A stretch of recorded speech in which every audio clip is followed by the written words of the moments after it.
แล้วจะค่อยๆมันก็จะค่อยๆชัดขึ้นมาถูกไหมนี่ชัดขึ้นมาแล้วใช่ไหมฮะแปลว่าเราเจอกันอีกแล้วนี่ที่นี่เขาคิวกันแบบนี้จะบอกว่ามีอีกเรื่องนึงที่อยากแชร์ให้ฟังครับผมเชื่อว่าหลายๆคนเห็นน่ะส่วนนี้ชอบมาเจอแล้วก็มาคุยจะบอกว่าโอ้ยพี่ประสบความสำเร็จจังเลยพี่แบบดูแบบทุกอย่างทำอะไรดูง่ายจังเลยจริงๆผมจะบอกว่าผมไม่ได้ประสบความสำเร็จอะไรเลยนะครับ ผมแค่ทำในสิ่งผมรักอยู่ผมมีความสุขมากแล้วก็ต้องขอบคุณที่ทุกคนแบบช่วยดูอะไรอย่างเงี้ย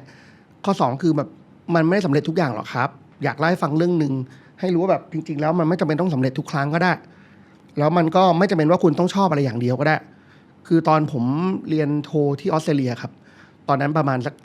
15-16 ปีที่แล้วครับก็มีการจัดคอนเสิร์ตที่ออสเตรเลียซิดนีย์ถ้าถามคนที่ซิดนีย์จะพอเห็นผมบ้างก็คือไปเรียนโทอยู่ปีกว่าแล้วก็จัดอีเวนต์เอาศิลปินไทยไปเล่นที่ซิดนีย์แล้วเราชอบทำคอนเสิร์ตมากเลยเพราะว่าเรามีพี่ชายอยู่ในวงการดนตรีอะแล้วเราก็ได้ไปอีเวนต์เยอะแล้วตั้งแต่เด็กเราเป็นคนชอบแบบคือคนอื่นๆจะเป็นคนที่เวลาไปงานจะสนุกวิ่งเล่นหน้าเวทีหรือรอบงานแต่ตั้งแต่เด็กไม่รู้เป็นอะไรจะเป็นคนที่เวลาไปงานไหนก็ตามอ่ะจะต้องวิ่งไปหลังเวทีอ่ะตั้งแต่เด็กๆแล้วงานมิกกี้เมาส์งานอะไรที่เขาแบบไม่เกี่ยวเลยมีเป็ดเราอยากดูมัสคอตถอดหัวอยากเห็นมัสคอตตอนถอดหัวเราอยากเห็นว่าไอ้แผงไฟนี่ข้างหลังมันเป็นอะไรอ่ะปลั๊กไฟเป็นยังไงไม่รู้เป็นอย่างนี้ตั้งแต่เด็กคือมันติดนิสัยชอบดูหลังเวทีอ่ะก็เลยอยากทำงานด้านเรียกว่าแบบอีเวนต์อะไรอย่างเงี้ยจนกระทั่งพอได้ไปเรียนโทที่ซิดนีย์ครับก็ได้ทำคอนเสิร์ตกลับมาเมืองไทยตอนนั้นก็หอบความฝันมาเลยว่าเฮ้ยทำคอนเสิร์ตดีกว่าตอนนั้นจำได้ว่ากลับมาตุลาคมเมื่อ16 ปีที่แล้วตุลาผมกลับมานะตุลาหลังวันเกิดประมาณวันที่15ของตุลาพฤศจิกาธันวามกรากุมภาผมใช้เวลา4 เดือนทำคอนเสิร์ตใหญ่ที่หอประชุมใหญ่ธรรมศาสตร์คอนเสิร์ตชื่อ Everyday I Love You เป็นคอนเสิร์ตแบบวาเลนไทน์ครับ4 เดือนจากคนที่กลับมาเพิ่งเรียนโทจบนะฮะกลับมาจดทะเบียนบริษัทดองอันนึงเพื่อมารับงานแล้วก็ใช้เวลา4 เดือนหาสปอนเซอร์จัดคอนเสิร์ตทำอีเวนต์ทำโชว์ทำโปรโมทเนี่ยแล้วทำคอนเสิร์ตแรกออกมาประสบความสำเร็จมากคนดู 2,000 กว่าเต็มสปอนเซอร์เข้าเงินเข้างงฮะตอนนั้นคือแบบวิดีนี่ว่าทำคอนเสิร์ตดีนี่ว่าเงินดีเชียวก็เลยทำอีเวนต์ไปเรื่อยๆครับช่วงนั้นก็จะเริ่มไปจัดอีเวนต์ตามที่ต่างๆละปิดผับจัดอีเวนต์บ้างไปจัดตรงฮอคน 1,500 บ้างสเกลมันจะประมาณนี้เล็กๆจนกระทั่งมันมีสถานที่เกิดขึ้นมาที่หนึ่งชื่อ Center Point at Central World รู้จักกันไหมฮะ Center Point at Central World มันจะเป็นโรงหนังนี่แหละคุณจินตนาการว่ามันเป็นโรงหนังละกันโรงหนังอะแต่เขาอะทำให้ไอ้โรงหนังนั้นอะมันกลายเป็นชื่อใหม่คือ Center Point จากสยามมาอยู่ตรงนี้นะครับก็จะมีคนหลายคนไปจัดคอนเสิร์ตเลยตอนนั้นจำได้มี A-Time ด้วยนะพี่ชอตทำมั้งจะเป็นพี่ชอตทำคอนเสิร์ตนะครับผมก็ทำเลยล็อกผังยาวเลยนี่เราคอนเสิร์ตทั้งปี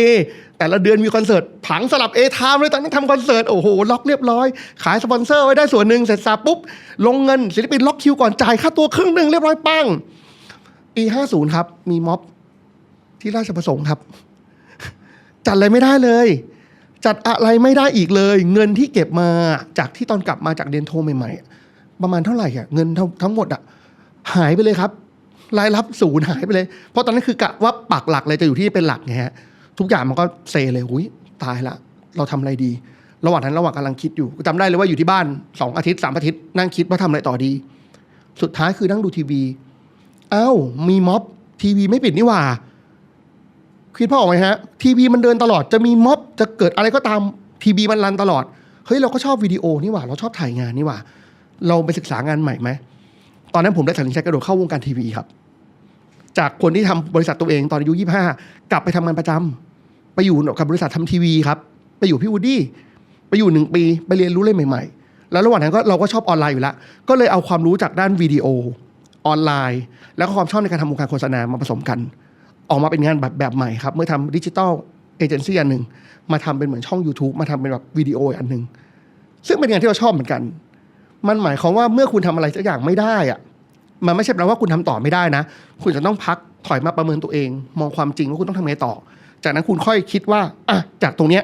ฉันจะต้องทำอะไรต่อไปฉันจะต้องแก้ไขมันยังไงสุดท้ายพอผมกลับมาทำอันเนี้ยงานก็เดินต่อไปได้มาทำเป็นโฆษณาแทนมาทำเป็นเฮ้าส์แทนแล้วจากนั้น 3-4 ปีให้หลังครับก็มาทำคอนเสิร์ตใหญ่ไปปิดที่ซานโตรินีชะอำหัวหิน